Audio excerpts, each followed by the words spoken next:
यह दास्तान है उस वादी की जिसे लोग वादी ए सकूत यानी खामोशी की वादी के नाम से जानते थे। ये कोई आम खामोशी न थी, ये वो सकूत था जो सदियों के बोझ तले दबकर पथरा गया था। एक ऐसा सन्नाटा जो हवा की सरसराहट, परिंदों की चहचहाहट और पानी के बहाव तक को निगल चुका था। कहते हैं कि इस वादी में दाखिल होने वाले की जबान गूंग हो जाती थी और उसके कदमों की आहट भी सुनाई न देती थी। ये वादी अपने सीने में एक अजीम उश्शान महल छुपाए हुए थी जो कसर ए खामोशी के नाम से मशहूर था, मगर उसकी हैबत और पुरअसरारियत रहस्यमयी होने की वजह से कोई वहां जाने की हिम्मत नहीं करता था। यह उन दिनों की बात है जब एक दरवेश बाबा फरीद अपने रूहानी सफर पर निकले हुए थे। उनका चेहरा नूरानी था, सफेद दाढ़ी उनके सीने को छूती थी और उनकी आंखों में सदियों की हिकमत और कायनात के राज पोशीदा थे। उन्होंने वादी ए सकूत की कहानियां कई बार सुनी थीं।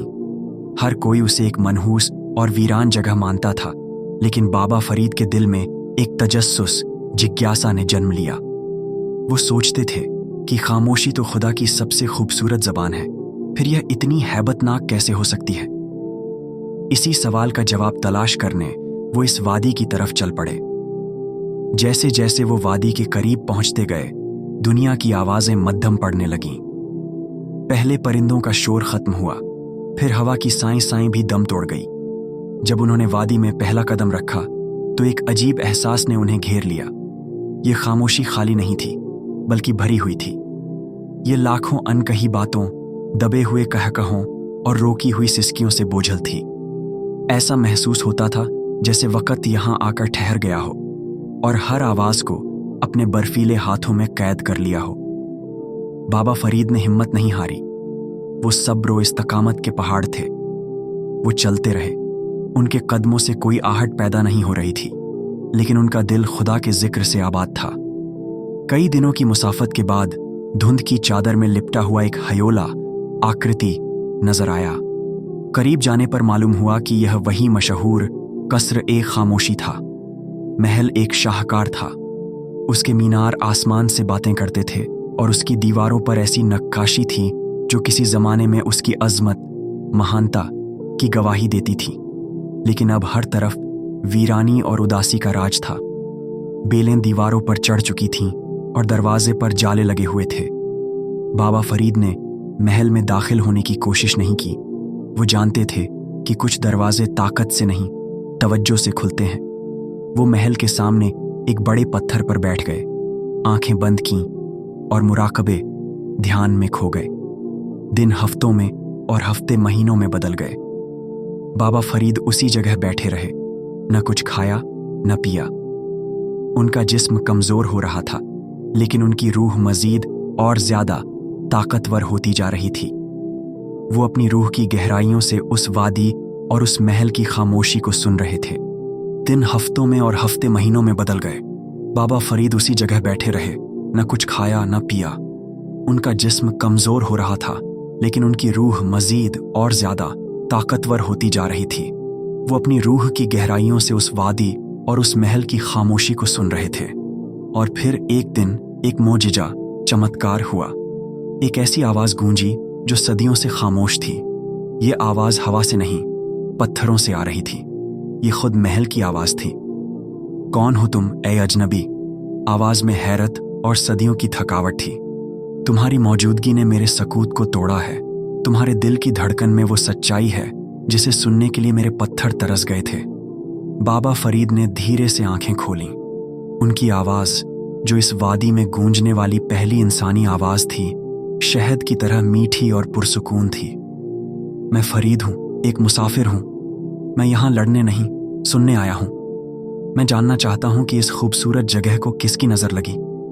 ये खामोशी का अजाब क्यों नाजिल हुआ? महल ने एक गहरी उदास सांस ली और अपनी कहानी सुनाना शुरू की।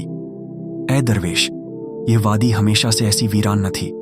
इसका नाम वादी ए नगमा था और यहां जिंदगी हर तरफ रक्स, नृत्य करती थी। मैं, जिसे आज तुम कसरे खामोशी कहते हो, कसरे सुरूर कहलाता था, यानी सुर और संगीत का महल। इस सल्तनत के बादशाह सुल्तान अदनान थे, जो इंसाफ पसंद और रियाया परवर प्रजापालक थे। लेकिन इस सल्तनत की असल रूह उनकी बेटी शहजादी निदा थी। निदा का मतलब है आवाज, और वो वाकई अपने नाम की तस्वीर थी। उसकी आवाज में जादू था। जब वो गाती तो फूल खिल उठते, दरिया की लहरें थम कर सुनती और परिंदे उसकी लय में लय मिलाते। उसकी हंसी पूरे महल में कहखा बनकर गूंजती थी और उसकी मौजूदगी से हर दिल खुशी से भर जाता था। सुल्तान अदनान के दरबार में एक वजीर था जिसका नाम कैकाउस था। वो इल्म और हिकमत में तो बेमिसाल था, लेकिन उसका दिल हसद, ईर्ष्या और तकब्बुर, अहंकार से काला हो चुका था। वो शहजादी निदा से शादी करना चाहता था ताकि वो सल्तनत पर काबिज हो सके, लेकिन शहजादी उसकी बुरी नीयत को भांप गई थी और उसने इनकार कर दिया। इस इनकार ने कैकाउस के अंदर नफरत की आग भड़का दी। वो सिर्फ शहजादी से ही नहीं बल्कि उसकी हर चीज से नफरत करने लगा। उसकी आवाज, उसकी हंसी, इस वादी के नगमे, हर उस चीज से जो जिंदगी और खुशी की अलामत प्रतीक थी। उसने काले जादू का सहारा लिया और एक खौफनाक मंत्र तैयार किया। एक रात जब पूरी वादी जश्न में डूबी हुई थी और शहजादी निदा अपना सबसे खूबसूरत गीत गा रही थी, कैकाउस ने अपना मंत्र पढ़ दिया। एक सियाह तूफान उठा और उसने पूरी वादी को अपनी लपेट में ले लिया। यह तूफान आवाजों का दुश्मन था। उसने शहजादी के गीत को उसके हलकन में ही कैद कर दिया, लोगों के कहकहों को उनके होंठों पर मुंजमिद फ्रीज कर दिया और हवा की सरसराहट को हमेशा के लिए खामोश कर दिया। वादी नगमा, वादी सकूत बन गई। हर जिंदा मखलूक, प्राणी की आवाज छिन गई। लोग बोलने की कोशिश करते मगर उनके मुंह से एक लफ्ज न निकलता। परिंदे उड़ते मगर उनके परों की फड़फड़ाहट सुनाई न देती। बच्चे रोते मगर उनकी सिसकियां गुम हो जाती। आवाज के बगैर जिंदगी का तसव्वुर, कल्पना भयानक था। आहिस्ता आहिस्ता लोगों ने उम्मीद छोड़ दी और यह वादी वीरान हो गई। बाशिंदे या तो मर गए या यहां से चले गए। सिर्फ उनकी रूहें, उनकी अनकही बातें और उनकी खामोश चीखें इस महल की दीवारों में कैद होकर रह गईं। कैकाउस खुद अपने ही जादू का शिकार होकर इसी महल के किसी कोने में खाक हो गया, लेकिन उसका लगाया हुआ अजाब बाकी रहा। मैं, जो कभी कसरे सुरूर था, अब एक मकबरा बन चुका हूं। मेरी दीवारों में हजारों कहानियां दफन हैं, हजारों नगमे कैद हैं और एक शहजादी की उदास रूह आज भी अपनी आवाज को तलाश कर रही है। कहानी सुनाते हुए महल की आवाज में दर्द बढ़ता जा रहा था। बाबा फरीद की आंखों से आंसू रवां थे। उन्होंने उस दर्द को महसूस किया जो सदियों से उन पत्थरों में कैद था। ए अजीम महल, बाबा फरीद ने कहा, हर बीमारी का इलाज होता है, हर कोफल ताले की चाबी होती है। इस मनहूस जादू को तोड़ने का कोई रास्ता तो होगा। महल कुछ देर खामोश रहा, फिर बोला, हाँ, एक रास्ता है, लेकिन वो बहुत मुश्किल है। कैकाउस ने यह जादू नफरत और तकब्बुर से बनाया था। इसे सिर्फ एक ऐसी आवाज तोड़ सकती है जो खालिस, शुद्ध मोहब्बत, आजिजी, विनम्रता और सच्चाई से निकली हो। एक ऐसी आवाज जो कुछ मांगने के लिए नहीं बल्कि सिर्फ देने के लिए बुलंद हो। एक ऐसी आवाज जो इस वादी की खामोशी को चीरे नहीं। बाबा फरीद चलते हुए मरकजी हॉल में पहुंचे जहां कभी तख्ते शाही हुआ करता था। उन्होंने चारों तरफ नजर दौड़ाई और उन तमाम रूहों को महसूस करने की कोशिश की जो यहां कैद थीं। फिर उन्होंने आंखें बंद कीं, अपने दिल को पूरी कायनात से जोड़ा और किबले की तरफ रुख किया। उन्होंने अपने फेफड़ों में इस वादी की सदियों पुरानी खामोश हवा को भरा और फिर अपनी रूह की पूरी ताकत से वो आवाज बुलंद की जो इस्लाम की बुनियाद है, जो तौहीद का ऐलान है, जो हर मुसलमान दिन में 5 बार सुनता है, अजान, अल्लाहु अकबर, अल्लाहु अकबर। जैसे ही यह अल्फाज बाबा फरीद के हल्का से निकले, वादी में एक इर्तियाश, कंपन पैदा हुआ। यह आवाज गरज की तरह नहीं थी बल्कि एक मरहम की तरह थी जो सदियों के जख्मों पर लग रही थी। अशहदु अन ला इलाहा इल्लल्लाह दीवारों में कैद रूहों ने जैसे करवट ली। पत्थरों से दबी हुई सिसकियां आजाद होने के लिए तड़पने लगीं। अशहदु अन्न मुहम्मदन रसूलुल्लाह। बाबा फरीद की आवाज में न कोई गुरूर था न कोई दिखावा।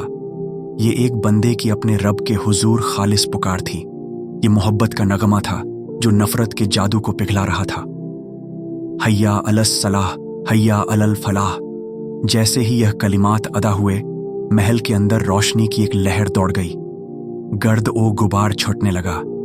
टूटी हुई चीजें अपनी असली हालत में वापस आने लगीं। बंद खिड़कियां खुल गईं और ताज़ा हवा अंदर दाखिल हुई। और फिर जब बाबा फरीद ने अजान के आखिरी कलिमात अदा किए, अल्लाहू अकबर, अल्लाहू अकबर, ला इलाहा इल्लल्लाह, एक धमाका हुआ। ये तबाही का नहीं, बल्कि जिंदगी की वापसी का धमाका था। सदियों का सकूत एक लम्हे में टूट गया। सबसे पहले हवा की सरसराहट सुनाई दी, फिर दूर कहीं पानी के झरने की आवाज आई, और फिर महल की दीवारों से लाखों आवाजें आजाद हुईं। बच्चों के कहकहे, औरतों की बातें, मर्दों के नारे, और सबसे बढ़कर शहजादी निदा का वो गीत जो सदियों पहले उसके हल्के में कैद हो गया था। पूरी वादी नगमों से गूंज उठी। रंग वापस आ गए थे, मुरझाए हुए फूल खिल उठे, पेड़ों पर परिंदे आ बैठे और चहचहाने लगे। वादी सकूत एक बार फिर वादी नगमा बन चुकी थी। बाबा फरीद ने देखा कि उनके सामने एक नूरानी हयोला खड़ा है। यह शहजादी निदा की रूह थी जो अब आजाद थी।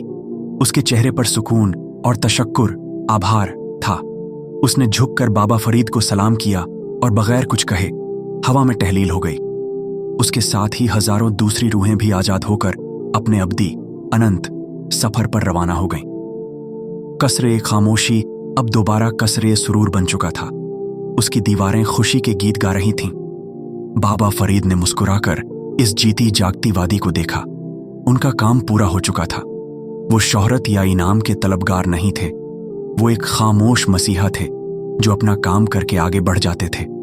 जिस तरह वो खामोशी से आए थे, उसी तरह वो खामोशी से उस वादी से निकल गए। लेकिन अब वादी की खामोशी में और उनकी खामोशी में फर्क था। वादी की खामोशी मौत थी, उनकी खामोशी जिंदगी थी। उसके बाद लोग दोबारा उस वादी में आकर बसने लगे। ये जगह फिर से खुशहाली और मौसीकी, संगीत का मरकज बन गई। लेकिन अब वो बाबा फरीद और उनकी अजान की कहानी को कभी नहीं भूले। वो जान गए थे कि सबसे बड़ी ताकत मोहब्बत की आवाज है, और सबसे गहरी खामोशी वो नहीं जहां कोई आवाज ना हो, बल्कि वो है जहां दिल खुदा के जिक्र से खाली हो। और वादी सकूत का महल, जो अब वादी नगमा का दिल था, हमेशा उस दरवेश की कहानी सुनाता रहा जिसने अपनी सच्ची पुकार से सदियों की खामोशी को तोड़ दिया था।